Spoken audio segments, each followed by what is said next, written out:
Alright, I'm just doing camera stuff. Anywho, it's all about the Chil'ren part 2.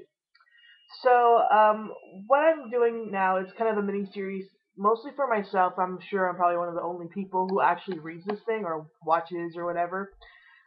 It's kind of now a video diary in a way, but at the same time, I want to be as informative as possible, so that if there are other people who do stumble across this and do have questions, um, I would like to also kind of be somewhat of a resource for them. So, that all being said, I'm going to put the link to part one of It's All About the Children down here, and there's just mostly talking about how I got started on thinking about children and adopting children and wanting to be a parent.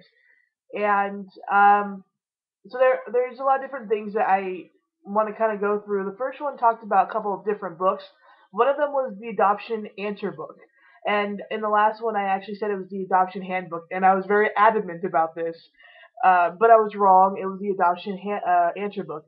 See, I keep wanting to say the Adoption Handbook because I was almost certain that was what it was called, but it's not. And I couldn't actually find the physical book, which means it's probably somewhere still in my car or whatever, or wherever I might have had it. So it was a lot of light reading when I was at work at the time. But I did find my other book, the Adopting on Your Own, which is the complete guide to adoption as a single parent. I have it right here, and it's this book right here. So it looks like this. Hopefully, I don't get sued for showing that book.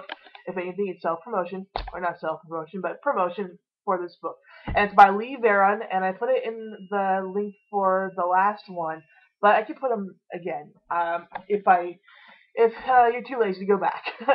Anyway, so there is that those two books, but the first it's all about the children video. I went into the adoption answer book, and that was a really good book. In adopting on your own, there actually is like work progress reports and work study kind of thing. It's like a it goes through chapter by chapter, and it has all these different activities that you do within the chapters, like like assessing your life as it is, and writing why you wanted to adopt, and just really sitting there and reflecting. If you're ready, certain things like that. And it's not to exact science because the children have different needs, and your household is a whole bunch different, and all this other stuff. And so, really the only person who could really tell you besides yourself, yeah, yay or nay, is like the court system or the what are those people called now? I totally forgot what they call the home study people. So, yeah, and I'll get to that later, if not in this video, then in a future video. So what I was talking about before was kind of how I got started, and with my friend, and her asking me if I wanted kids, and then my research into it. And coming into research, I always came across, I kind of made the decision that, well, I'm not going to wait around for somebody to adopt with me or to have kids with me or whatever. So I always kind of knew that if I were to have kids, it would be, by myself. So whenever I started doing the research for that, I always came across Adopting on Your Own. So that's a really good workbook. It's like, yeah, it's a guide workbook, just information and stuff like that. So I would definitely check that one out. And even if you're not adopting as a single person, it's still really helpful. So, all that being said, I went through the book and, did some of the exercises and stuff like that. And I thought, hey, I think I can do this. And then I went back and I asked my friend who asked me, about kids and stuff. And I had a bunch of questions for her, and I scheduled a time to meet with her because she's a busy lady. And, I went to see her like after my work schedule at one point, in the afternoon before going to my other work schedule. And I asked her a bunch of questions about how she adopted her daughter, and the program she went through, which I actually put down here. It's Ujima. I might have totally butchered the name, but I will put it down below. And I think it's more Washington State based, so I'm not exactly sure. Because I'm in Washington State, and that's and Ujima was a program to help foster kids who were of color. And so she's my friend is of color. I'm half African American, so I thought, what hey, whatever. And even if you personally aren't of color, then but you don't mind the gender or the gender, you can choose that too. But the ethnicity, shall I say, of your child that you want to adopt, then Ujima in Washington State is pretty good kind of way to go. From what I've seen and what I've kind of went through a little bit. So I'll go through some of that a little bit later here in this little video series that I'm gonna call it. It's all about the children. So anywho, I went through adopting on your own, and then I called up, my friend, and she was so helpful. Like all the questions that I had, even before I even asked her them. So a really good resource about adoption is to really, go online. There's some books, for that. If you know anybody who has adopted a child, and there are a lot more people out there than you think who's adopted, you know, which that's what really surprised me the most when going through this. Like, that a lot more people have adopted than I at first thought. I thought it was kind of one of those things that you just see on TV. It's not. I mean, I know it's real and all this other stuff, and that it happens and it takes forever and all this other stuff. And though that may be true, there's a lot of people who have gone through that process. So if you know somebody who has adopted, they're probably your best resource to go to. Excuse me. So I would definitely try that. And there are actually a couple of places that I have been to online, which was a couple of communities that I've been to as well. And if I find a link to those, I'll put them down here.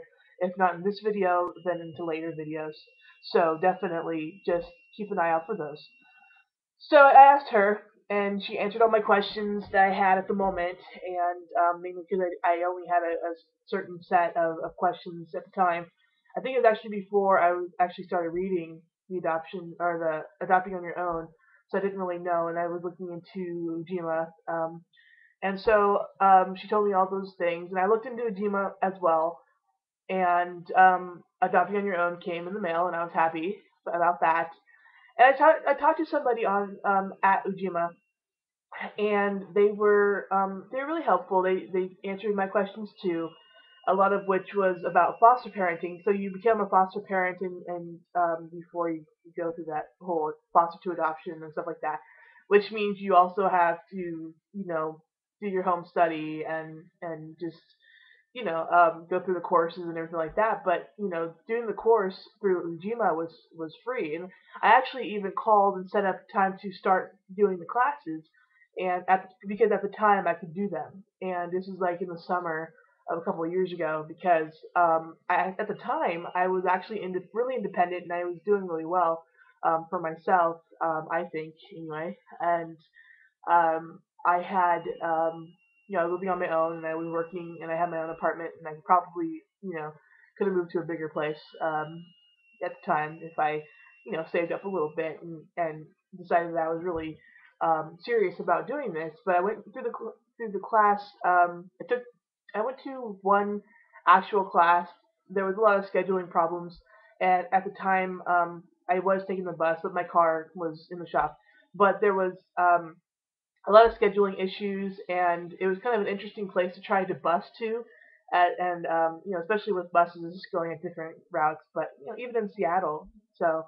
But I did this, and I mean, under different circumstances at the time, the scheduling of the classes was probably the biggest problem. Some miscommunications, but otherwise, I think had that gotten rolling, and I actually did go to one actual class, and I still have the book, like the book that they gave us, and I still have the a folder of paper and information and documents and stuff from that class, which I have been meaning to bring back, but I've kept it kind of more for my own resource. But I'm definitely going to try and bring it back because I feel bad about still having it, and I actually just found it again when I was moving and looking through stuff. So there's that too. But yes, so I went to Ujima through there, and I think that might be my best bet for becoming a father through there. If nothing else, becoming a foster parent, foster father. So, because I think as far as becoming a foster parent, they don't care about your gender, but as far as adopting goes, I think legal problems. I'm not sure if the gender queer, gender neutral aspect of that. So I'm at the 10-minute mark, and it's it for chapter or part two. I mean, not chapter. Part two.